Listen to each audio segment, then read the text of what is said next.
First Contact Protocol. The command center of Outpost Zeta 9 erupted into chaos as warning systems blared across every station.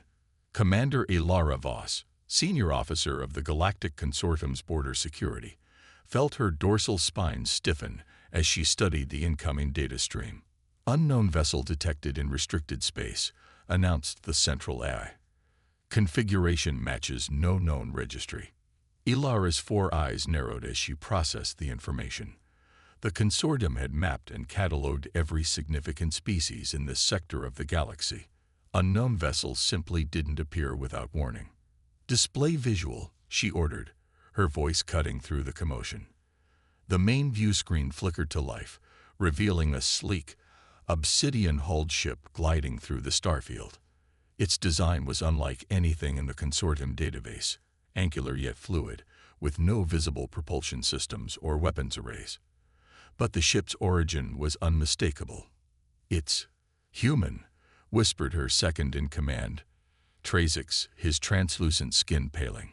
Humans, the primitive species from the backwater solar system that had only achieved faster-than-light travel a mere 50 years ago. The consortium had classified them as a Level 3 civilization, potentially dangerous, but technologically limited. They were supposed to be contained within their own star cluster for at least another century. "Impossible," Ilara stated flatly. "Human vessels don't have the capability to reach this sector, let alone navigate the gravitational distortions of the Harken Rift." Yet there it was, moving with impossible precision through a region of space that had claimed dozens of consortium ships over the centuries. "Scan it," she ordered. The sensor officer, a crystalline Xindari, manipulated the controls with his faceted appendages. "Commander, our sensors aren't penetrating their hull. It's as if..." He hesitated, "as if our scans are being absorbed." Ilara's mandibles clicked, a sign of agitation among her species. "Open a communication channel." The communication officer complied, and static filled the speakers before a calm, measured voice responded. "This is Captain Marcus Chen of the human stellar ship Defiant. We are aware we have entered restricted space. We come in peace and request diplomatic dialogue." The bridge fell silent. The voice was unmistakably human, but something about it carried an unsettling confidence that made Ilara's carapace tighten. "Captain Chen," she replied, her universal translator converting her clicks and hisses into human speech patterns. "This is Commander Ilara Voss of the Galactic Consortium. Your presence here violates 17 interstellar treaties. Power down your systems and prepare to be boarded." There was a pause before the human responded. "Commander Voss, with respect, I must decline. We have important information to share with the Consortium Council." "Information that cannot wait." Ilara gestured to her weapons officer. "Target their propulsion systems. Disable only." The weapons officer's tentacles danced across the console. "Targeting systems locked." "Captain Chen," Ilara continued, "this is your final warning. Power down or..." "I apologize for the interruption." Chen's voice cut in smoothly, "but I believe you'll find your targeting systems are no longer functioning." The weapons officer's tentacles froze mid-motion. "Commander, he's right. Our targeting computers are offline. I can't explain it." Ilara felt a chill run through her. This wasn't simply a treaty violation. This was something far more significant. "What have you done?" she demanded. "Nothing harmful," Chen replied. "A simple systems adjustment. We could have disabled your entire outpost, but that would have been impolite." For the first time in her 3-century career, Commander Ilara Voss felt genuine fear. The humans were supposed to be primitive, their technology rudimentary, their ships slow and clumsy. Yet here they were, casually neutralizing advanced consortium systems with apparent ease. "What do you want?" she asked, her voice hardening to mask her unease. "As I said, Commander, we need to speak with the Council. Immediately." Ilara weighed her options. Protocol dictated she should summon the defense fleet, but something told her that would be a mistake.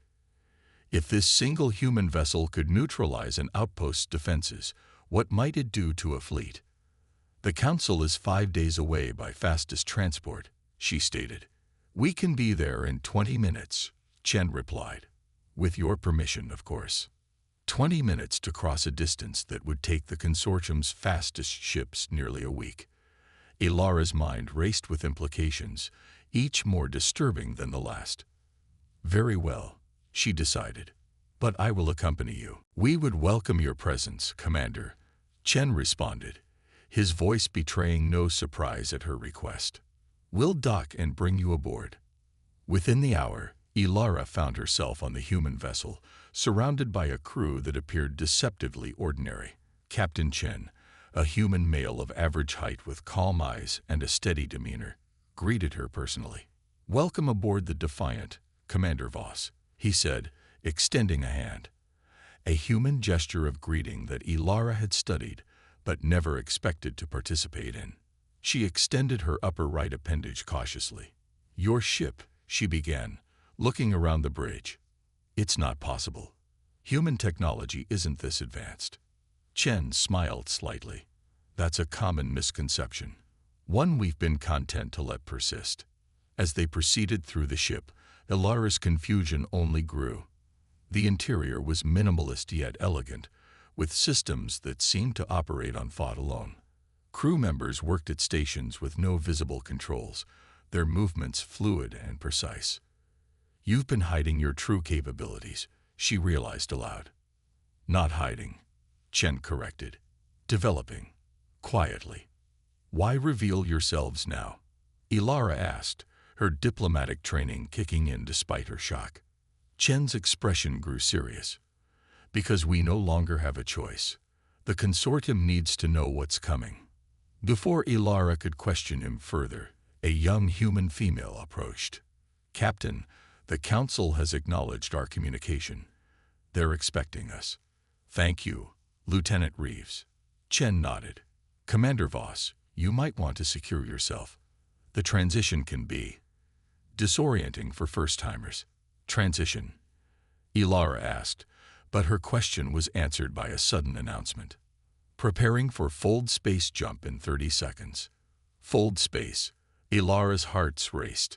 The consortium had theorized about such technology for centuries, but had never managed to make it viable. The energy requirements alone were astronomical. This isn't possible, she whispered. Captain Chen merely smiled.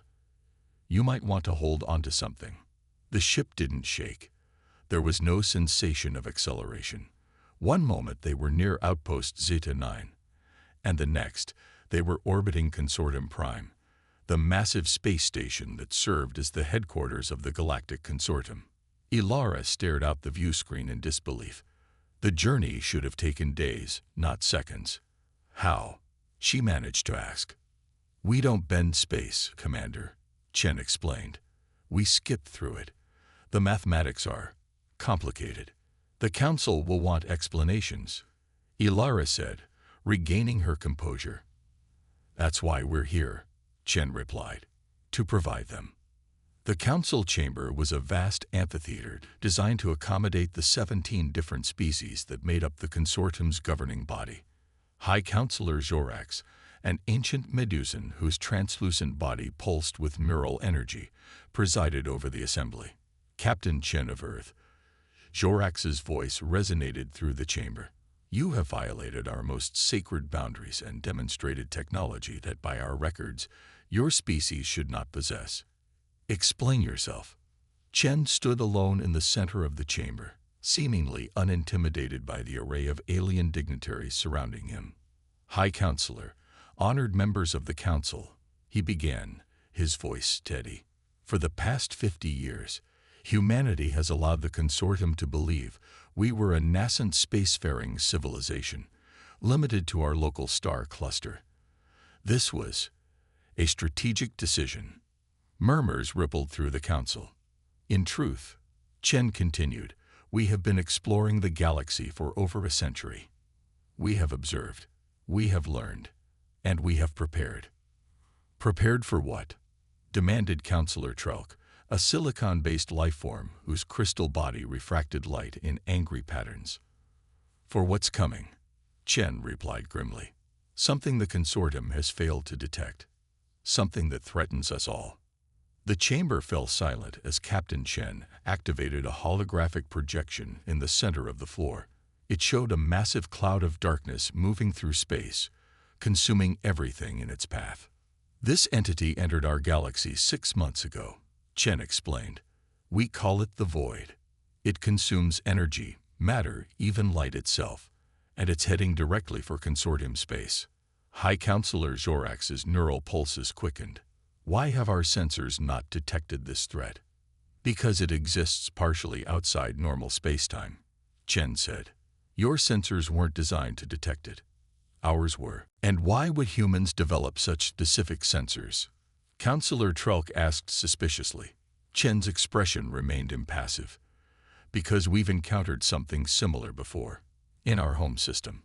It nearly destroyed us before we learned to detect it." Ilara watched as the council members exchanged worried glances. If what Chen was saying was true, the implications were staggering. "You claim to have technology that can detect this void," Jorax said slowly. "Do you also have technology to combat it?" "We're working on it," Chen replied honestly. "But we'll need the consortium's help. That's why we're here." "And if we refuse?" Counselor Trelk challenged. Chen's eyes hardened. "Then we'll fight it alone. But make no mistake, if we fall, you'll be next." The Void doesn't discriminate. The council chamber erupted into heated debate. Some counselors advocated for immediate cooperation, others for caution, and a vocal minority suggested the humans were lying to manipulate the consortium. As the arguments raged, Ilara approached Captain Chen. "Your arrival, your technology. It's not just about the Void, is it?" Chen met her gaze steadily. "No, Commander. It's about survival. Yours and ours. You could have simply sent a message," she pointed out. "Would you have believed it?" he asked. "Sometimes, Commander Voss, you need to show, not tell." As the debate continued around them, Ilara realized that the galaxy she thought she understood had just become infinitely more complex, and humanity, the species she had dismissed as primitive, might be the key to ensuring its future. The revelation. The council chambers had been in session for 3 days straight, an unprecedented marathon of debate and interrogation. Captain Marcus Chen had stood firm through it all, answering questions with a calm certainty that both impressed and unsettled the consortium representatives. "Your claims are extraordinary," High Counselor Jorax stated, neural pulses slowing with fatigue. "Yet you offer little proof beyond your own advanced technology." Chen nodded, understanding their skepticism. "Which is why I propose a joint mission. The Defiant can transport a consortium team to the edge of the Void. See it for yourselves." Commander Ilara Voss, who had been observing the proceedings with growing fascination, stepped forward. "I volunteer to lead this team, High Counselor." Jorax's energy field flickered, the Medusan equivalent of a contemplative sigh. "Very well. Commander Voss will select a team of our finest scientists and security personnel. You will depart immediately." As the council adjourned, Ilara approached Chen. "Your patience is remarkable, Captain. 3 days of interrogation would break most beings." Chen smiled slightly. "When you faced the Void, council politics seem manageable." Within hours, Ilara had assembled her team. Dr. Nix, a quantum physicist whose gaseous form swirled with nervous energy. Security Chief Korvax, a hulking titanoid whose metallic skin gleamed under the lights. And Sensor Specialist Trill, a multi-eyed Vixillian whose perception extended across 17 dimensions. As they boarded the Defiant, Ilara noticed how the human crew worked with silent efficiency, their movements precise and purposeful. There was none of the hierarchical formality she was accustomed to in consortium vessels. "Your crew," she remarked to Chen as they reached the bridge. "They operate differently." "Humans adapt," Chen explained. "Rigid hierarchies don't always produce the best results. We value initiative and creativity, even in military operations. Korvax asked, skepticism evident in his rumbling voice. Especially then, Chen replied, because when plans fail, and they often do, you need people who can think, not just follow orders. Before Korvax could respond, Lieutenant Reeves approached. Captain, fold space calculations complete. We're ready when you are. Chen nodded. Proceed, Lieutenant. Unlike Ilara's first experience with fold space transit, this journey took longer, nearly 10 minutes of what the humans called skip space. When they emerged, the view screen showed what appeared to be normal space, but the stars were dimmer, as if seen through a dark filter. We're at the perimeter of the void's influence, Chen explained. This is as close as we dare approach with the Defiant. Dr. Nix floated closer to the view screen, her gaseous form condensing with concentration. I'm detecting energy anomalies unlike anything in our database. The space-time fabric itself appears to be thinning. Sensor specialist Trill's multiple eyes blinked in rapid sequence. Confirmation. 11 of my perception dimensions are registering extreme distortions. This is unprecedented. Ilara watched as the human crew responded to these observations with grim determination rather than surprise. You've seen this before, she stated. Chen nodded. 63 years ago, a smaller version of the void entered our solar system. It consumed Mars before we could stop it. Mars? Korvax questioned. Our fourth planet, Chen clarified. Over 12 million colonists lost. By the time we developed the technology to detect and combat it, a third of our system was gone. Ilara felt her carapace tighten with shock. How did you defeat it? We didn't, Chen admitted. We contained it, temporarily. But it escaped, grew, and now threatens the entire galaxy. Dr. Nex's form rippled with agitation. If this entity consumed a planet, how can we possibly stop it now that it's grown exponentially larger? Chen's expression hardened. That's why we need the consortium. Humanity has the detection technology and theoretical countermeasures, but we lack the resources to implement them on a galactic scale. As if responding to their discussion, the void's influence suddenly intensified. The ship's systems flickered, and the stars on the view screen dimmed further. Captain, Lieutenant Reeves called out, her voice tense. The void is accelerating toward us. Estimated contact in 30 minutes. That's impossible, Chen responded, moving quickly to her station. Our calculations gave us at least 6 hours. It's reacting to our presence, Dr. Nix realized, her gaseous form condensing with alarm. It's sentient. Not exactly, Chen corrected, his fingers flying across the console. It's more like an immune system response. The void perceives threats and reacts accordingly. Korvax's metallic skin vibrated with tension. We should retreat immediately. Agreed, Ilara said, her 4 eyes fixed on the view screen where the stars were disappearing at an alarming rate. Captain Chen, I suggest we return to consortium space and report our findings. Chen shook his head. If we run, we learn nothing. And knowledge is our only weapon against this thing. He turned to his crew. Prepare the probe. The human crew moved with practiced efficiency, their actions suggesting they had rehearsed this scenario many times. From the ship's lower bay, a small craft emerged, no larger than a shuttle but bristling with unfamiliar technology. What is that? Ilara asked. We call it the Pathfinder, Chen explained. It's designed to penetrate the void's outer membrane and transmit data back to us. Dr. Nix drifted closer to the view screen. The energy requirements for such a transmission would be enormous. Yes, Chen agreed, which is why the probe is powered by something we call a quantum singularity engine. Korvax's eyes widened. You've harnessed micro-black holes. In a manner of speaking, Chen replied. Though our approach is different. Ilara watched as the probe accelerated toward the encroaching darkness. How different? Before Chen could answer, Lieutenant Reeves interrupted. Captain, the void has changed course. It's targeting the probe. Good, Chen said. That's the plan. On the view screen, the Pathfinder disappeared into the darkness. For several tense minutes, nothing happened. Then, data began streaming across the bridge consoles. It's working, Reeves reported. We're getting readings from inside the void.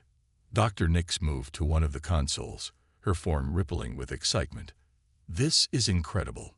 The void isn't destroying matter. It's converting it into something else, a form of energy we've never encountered. Exactly, Chen confirmed. And that's why conventional weapons are useless against it. Sensor Specialist Trill's multiple eyes blinked in rapid sequence. I'm detecting a dimensional shift. The probe it's creating a fracture in the void structure. Chen nodded. As expected, the quantum singularity engine destabilizes the void's cohesion. It's a temporary effect, but a blinding flash of light cut him off. On the view screen, a rift appeared in the darkness, a tear in the fabric of the void itself. Now, Chen ordered, full power to the transmitter. From the Defiant's bow, a beam of coherent energy lanced out, striking the rift. The effect was immediate and spectacular. The tear widened, spreading like cracks in glass, and the darkness began to recede. It's working, Ilara breathed, watching as stars reappeared in the void left by the retreating darkness. For now, Chen cautioned. But this is only one section of the void, and the effect is temporary. Without a coordinated effort across multiple fronts, it will simply regenerate. Korvax turned to face Chen, his metallic features rearranging into what passed for respect among his species. You've been preparing for this moment for decades. Generations, Chen corrected. Since the Mars incident, humanity has been unified by a single purpose: ensure our survival. As the Defiant turned back toward consortium space, the full implications of what they had witnessed began to sink in. The void was real, and humanity possessed technology that could combat it. Technology far beyond what the consortium had believed possible. You could have shared this with us sooner, Ilara said quietly as they prepared for the return journey. Chen regarded her steadily. Would you have believed us, or would you have seen it as a primitive species making grandiose claims? Ilara couldn't argue with his logic. The consortium had categorized humans as a level 3 civilization, technologically limited and politically fractured. The truth was apparently far different. Your technological advancement, Dr. Nix interjected, her form pulsing with curiosity. It's unnatural. No species progresses this rapidly. Chen's expression hardened slightly. When faced with extinction, Doctor, you'd be surprised what a species can accomplish. The return journey was swift and silent. Each member of the consortium team lost in their own thoughts. When they arrived back at Consortium Prime, the council was waiting, their faces grim. You've seen it, Jorak stated, neural pulses rapid with anxiety. We have, Ilara confirmed. The human claims are accurate. The void is real, and it's approaching our space. The council chamber erupted into chaos, voices raised in fear, anger, and disbelief. Chen stood silent in the center, watching the panic unfold. Enough! Jorax's voice cut through the tumult. Captain Chen, you have demonstrated both the threat and your species' ability to combat it. What do you propose? Chen activated a holographic display, showing a network of devices positioned throughout the galaxy. We call it the Aegis Network. Each node generates a quantum field that disrupts the void's cohesion. Working together, they can contain and eventually neutralize the threat. And you need our help to build this network, Counselor Trelk surmised. Yes, Chen acknowledged. The technology is ours, but the resources and deployment capabilities must come from the consortium. This is a threat that affects us all. Jorax's form pulsed thoughtfully. And if we agree to this alliance, what guarantees do we have that humanity won't use this technology against us once the threat is neutralized? Chen's expression didn't change. The same guarantee you have that we won't use it against you now. Trust. The word hung in the air, heavy with implication. Trust was rare in interstellar politics, where species had evolved under different suns with different values. Trust, Ilara echoed, stepping forward. Captain Chen could have demonstrated humanity's superiority in less peaceful ways. Instead, they've offered us a partnership. I believe we should accept. Jorax's neural pulses slowed as he considered her words. A partnership, then. But on equal terms. Of course, Chen agreed. We're not asking for subservience. We're asking for cooperation. The Council voted, and the decision was made. The Galactic Consortium would ally with humanity against the Void. As the formal agreements were drawn up, Ilara found herself standing beside Chen on an observation deck, watching as the Defiance crew began coordinating with Consortium engineers. Your species has impressed me, Captain, she admitted. Not just your technology, but your approach. Chen nodded. Humanity learned long ago that strength isn't always about force. Sometimes it's about adaptation. And deception, Ilara added, her voice carrying no accusation. Strategic ambiguity, Chen corrected with a slight smile. We needed to develop without interference. The Consortium has a history of managing potential competitors. Ilara couldn't deny it. The Consortium had absorbed or contained numerous rising species over the centuries, always in the name of galactic stability. What happens after the Void? She asked. When this is over? Chen looked out at the stars, his expression thoughtful. That's up to all of us. Humanity doesn't want to rule the galaxy, Commander. We just want to survive in it. And thrive, Ilara added. Yes, Chen agreed. And thrive. Alongside our neighbors, not in spite of them. As preparations began for the greatest cooperative effort in galactic history, Ilara wondered what other surprises humans might have in store. One thing was certain. The galaxy would never be the same again.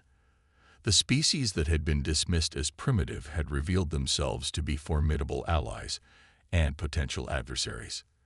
The line between the two would be determined by the choices made in the coming days. The unknown human battleship had entered restricted space, not as an act of aggression, but as a harbinger of change. And change, Ilara reflected, was the one constant in the universe that even the Void could not consume.